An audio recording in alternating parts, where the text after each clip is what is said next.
তো আজকে আবার হ্যামস্টার কম্বাটের 50,000 কয়েন দিচ্ছে।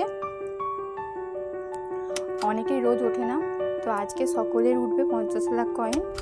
তার জন্য আমরা প্রথমে মাইনে যাব, তারপর স্পেশালে যাব, নিউ কার্টে যাব।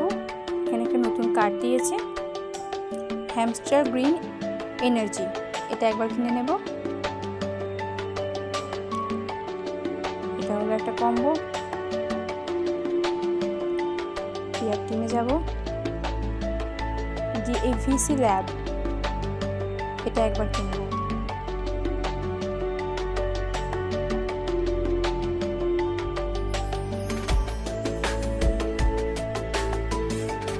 আবার স্পেশালে যাব, গিয়ে মাই কার্ডে গিয়ে এই হ্যামস্টার কম্বাট মার্চ এটা কিনে নেব। তো যাদের এটা মাই কার্ডে নেই তারা স্পেশালে নিউ কার্ডে গেলে পেয়ে যাবে ওটা। তো আমি যেহেতু আগে কিনে নিয়েছিলাম তাই এটা আমার মাই কার্ডে আছে, তো এটা একবার কিনে নেব। 50,000 কয়েন উঠে গেল। এটা হচ্ছে আজকের কম্বো, হ্যামস্টার মাছ, ভিসি ল্যাব আর হ্যামস্টার গ্রিন এনার্জি।